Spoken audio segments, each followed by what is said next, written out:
Now अब जो है इस क्लास में जो है हम लोग डेटाबेस के फीचर्स के बारे में समझेंगे। तो फीचर्स ऑफ डेटाबेस क्या है? So let's see some features and यहाँ पर हम लोग कुछ एडवांटेजेस भी देखेंगे एंड कुछ डिसएडवांटेजेस भी देखेंगे of database management system DBMS,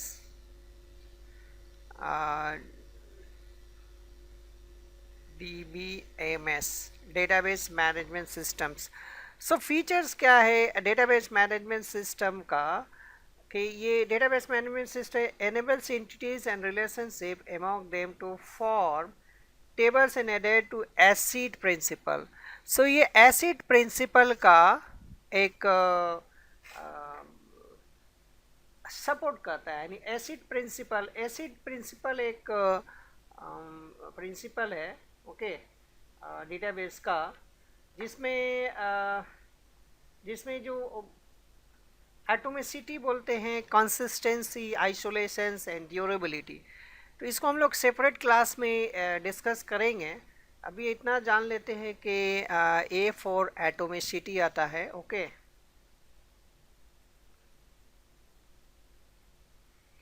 and then consistency आता है,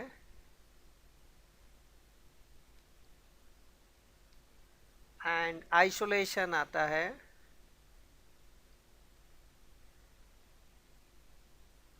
and durability, D for durability आता है।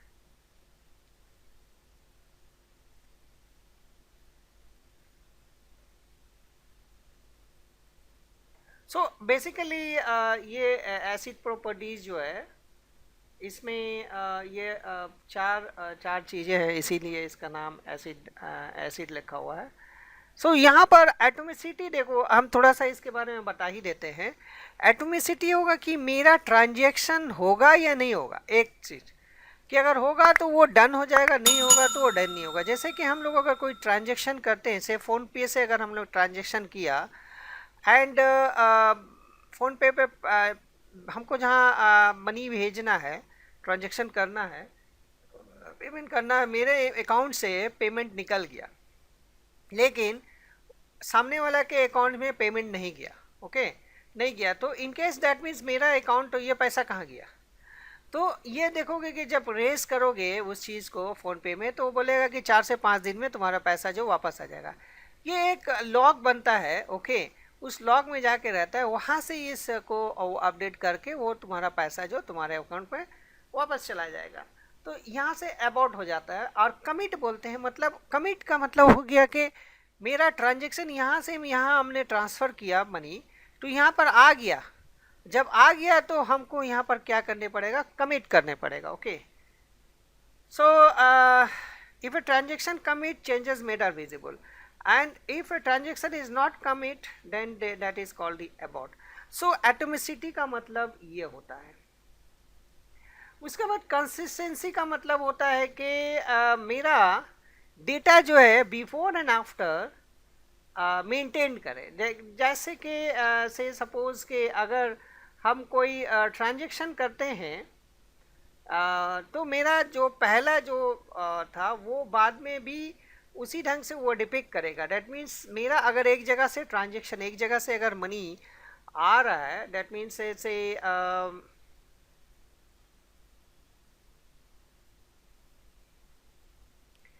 से सपोज कि मेरा अगर यहाँ से सपोज 700 और 800 और 900 और 1000 से 1000 अगर मेरे पास है और हमने 200 कहीं पर दिया, तो उसका अकाउंट में वो 200 जाएगा, मेरे अकाउंट से 200 निकलेगा। अगर इसके अकाउंट में 200 गया, मेरे अकाउंट से 200 निकला, तो डैट मीन्स ये कंसिस्टेंसी मेंटेन्ड है। अगर मेरे अकाउंट से 200 निकल गया, लेकिन यहाँ पर जो हमने ट्रांजैक्शन जहाँ पर कर रहे हैं वहाँ पर 200 अपडेट नहीं हुआ, तो वो जो है कंसिस्टेंसी नहीं हुआ। आइसोलेशन बोलते हैं, this properties ensure the multiple transactions can occur concurrently without leading to inconsistency of the database. So multiple transaction होगा, लेकिन concurrently without leading to the inconsistency नहीं होगा, डेटाबेस इनकंसिस्टेंस नहीं होगा। अगर मेरा एक चीज़ जो है डेटा एक जगह मल्टीपल ट्रांजेक्शन एक साथ हो रहा है, सो उस ट्रांजेक्शन में दोनों का जो डेटा होगा वो डेटा मेंटेन करेगा। देन होता है ड्यूरेबिलिटी। ड्यूरेबिलिटी क्या होता है कि this property ensure that once the transaction has completed executions, the update and modification to the database is stored in and retained to the disk and they persist even if the system is failure। मतलब कि मेरा अगर मेरा ये transaction हो गया, सो अगर मेरा सिस्टम फेल भी किया तो मेरा यहाँ पर 200 जब निकल गया तो मेरा 800 बचेगा। और यहाँ से सपोज करो किसी के पास से 2000 है, तो जब 2000 होगा तो यहाँ पर ये हो जाएगा 2200। सो यहाँ पर ये फेलियर होने के बाद भी मेरा डेटा को मेंटेन करेगा डेटाबेस में। यहाँ पर 800 मेंटेन करेगा, यहाँ पर 2200 मेंटेन करेगा। That means this is called the durability. So ये एक मेंटेन करता है एसिड प्रॉपर्टीज को। ओके, दूसरा जो है it offers security and eliminate redundancy. Security होता है कि हम जब डेटा अगर हम डालते हैं, हम जब डेटा अगर डालते हैं तो सिक्योर भी होगा। एंड रिडंडेंसी मतलब यहाँ पर रिडंडेंट नहीं होगा। रिडंडेंट मीन्स जो रिडंडेंट होता है, रिडंडेंट का मतलब होता है duplicacy of data.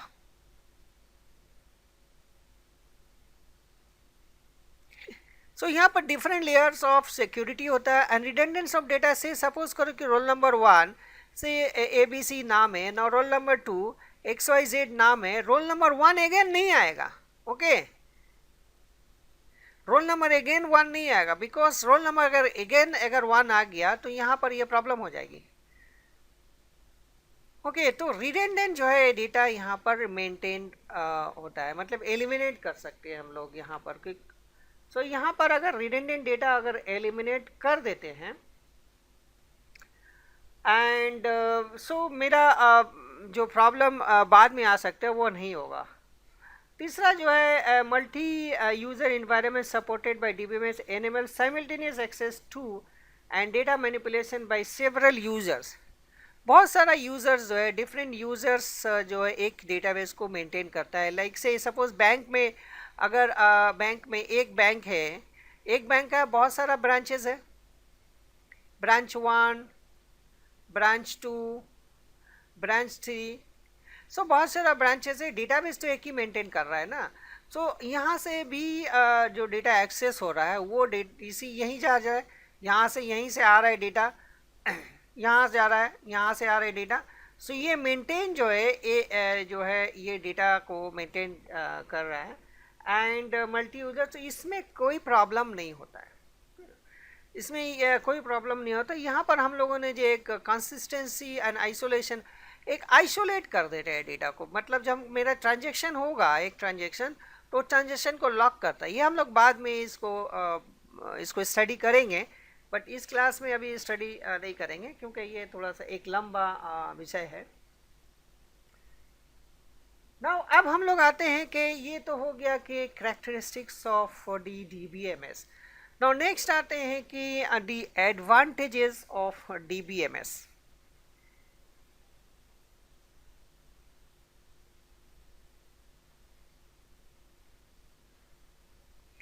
Advantages of DBMS। अब यहाँ पर देखो कि एडवांटेज ऑफ DBMS, सबसे पहला एडवांटेज जो है वो रिडंडेंसी का प्रॉब्लम जो है वो सॉल्व कर देता है, यानी eliminate the redundant data. Eliminate the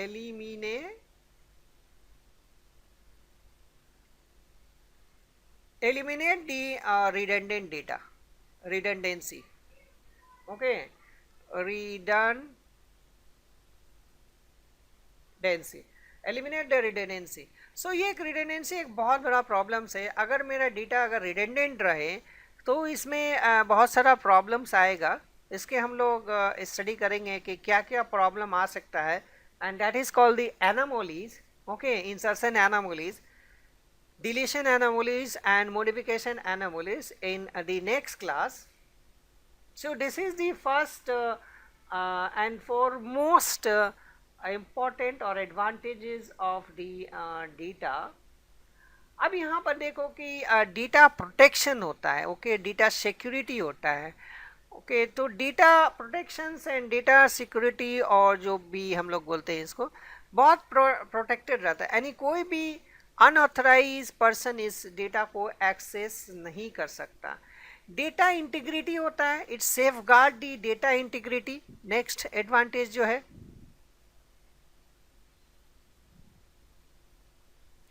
data integrity होता है। तो डेटा इंटीग्रिटी बेसिकली क्या होता है कि डेटा जो है it is essentially to offer specific capabilities such as executing numerous transactions and allowing continuous access to data when giving many users database access। तो मेंटेनिंग जो है एक्यूरेसी को मेंटेन करके रखना, इस इंटीग्रेशन को मेंटेन करके रखना। लाइक सी मेरा रोल नंबर 1 अगर एक है तो दूसरा रोल नंबर 1 नहीं आना चाहिए, ओके, दूसरा रोल नंबर 1 नहीं आना चाहिए। तो ये जो इंटीग्रिटी है ये मेंटेन करता है, ओके, इस डेटाबेस में। तीसरा होता है सपोर्ट मल्टीपल यूजर करता है।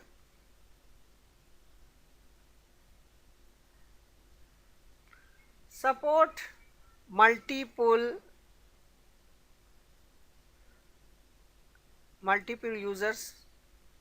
सो एक मैंने अभी एग्जांपल दिया कि मेरा यहाँ पर अगर एक बैंकिंग डाटा है तो यहाँ पर बहुत सारे डेटा, बहुत सारा जो ब्रांचेज है यहाँ पर उसी डेटा को एक्सेस कर रहा है डिफरेंट ब्रांच में different users.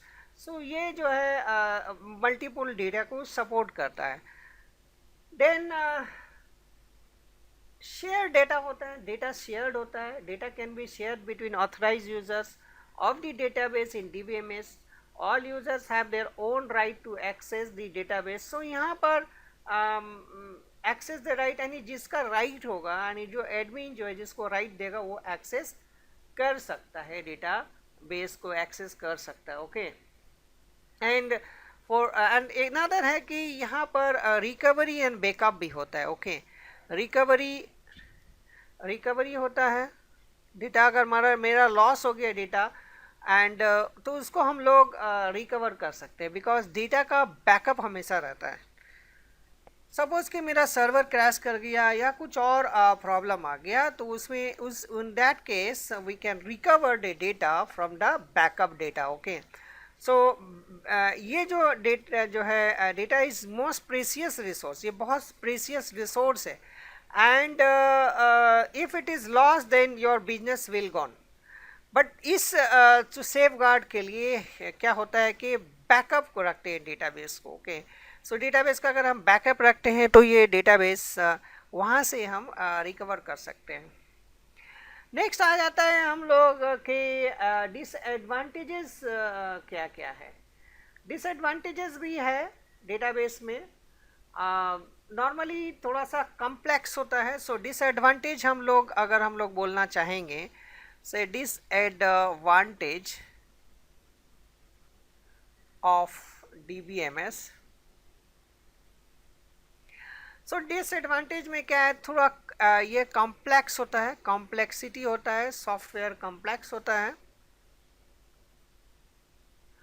So the provision of the functionality that is expected of good DBMS make DBMS an extremely complex piece of software। Database designer जो है और डेवलपर जो है इसमें जो है कॉम्प्लेक्स होता है and failure to understand the system can lead to bad design. तो जो डेटाबेस बनाता है यानी जो डिज़ाइनर डेवलपर है उसको सिस्टम का पूरा नॉलेज होना चाहिए। If it is not then the problem will be there. Then दूसरा जो एडवांटेज होता है साइज का एक इश्यूज आता है। The functional DBMS, the functionality of DBMS makes use of large piece of software which occupies megabyte of disk space। बहुत जगह लेता है। तो हमको तो अभी तो डेटाबेस अभी जो स्पेस का कोई प्रॉब्लम नहीं है, बिकॉज जो स्टोरेज डिवाइस है वो अभी बहुत ही चीप हो गया है। तीसरा होता है कि रेगुलर अपडेट करने पड़ता है इसको। अपडेशन जो है ये रेगुलर होता है। ओके, रेगुलर अपडेट होता है, अपडेट करने पड़ता है। एंड बिकॉज देयर आर कुछ सिक्योरिटी इशू रहता है, कुछ और प्रॉब्लम रहता है, तो इसके इशू इसको जो है अपडेट करते रहने पड़ता है। इसके अलावा जो है फेलियर जो है, अगर फेलियर हो जाता है तो फेलियर केस में जो होता है higher impact of failure. Okay, so failure में अगर फेलियर भी होता है database. The centralize of resources increase the vulnerability of the system because all users and application rely on availability of DBMS. The failure of any component can bring operation to halt. अगर मेरा centralized data है, मतलब एक जगह से अगर मेरा data manage हो रहा है, तब प्रॉब्लम हो जाती है। कि अगर एक जगह का डेटाबेस अगर प्रॉब्लम हो जा रहा है तो वहाँ पर प्रॉब्लम हो जाता है। इसीलिए क्रिप्टो करेंसी जो अभी बहुत आम हो रहा है, you know that crypto currency, तो क्रिप्टो करेंसी एक जगह नहीं होता है डेटाबेस उसका, इसीलिए उसको डिसेंट्रलाइज बोला जाता है। Decentralize, not centralize. ओके, तो डिसेंट्रलाइज में ये प्रॉब्लम नहीं होता कि एक जगह का अगर डेटा करप्ट हो गया तो दूसरे जगह से हम ले लेते हैं। उसके अलावा जो है DBMS जो होता है, इसका बहुत ज़्यादा कॉस्ट ऑफ DBMS बहुत हाई है, because it is a very very complex software. So जो वेंडर जो यानी जो बनाता है इस को, वो बनाने वाले जो वेंडर्स है वो बहुत चार्ज करते हैं। ओके, सो इसीलिए डेटाबेस काफ़ी कॉस्टली होता है। So these are the few facts of the database, advantages and disadvantages of the database. So I hope that के इस क्लास में हम लोगों ने जो डिस्कस किया features of database, advantages of database and disadvantage of database, समझ में आया होगा। और इन केस भी अभी भी कुछ प्रॉब्लम्स है तो प्लीज़ कमेंट में ज़रूर बताओ कि क्या प्रॉब्लम्स है, so that we can solve it in the next episode of this DBMS class का। Okay, thank you for watching.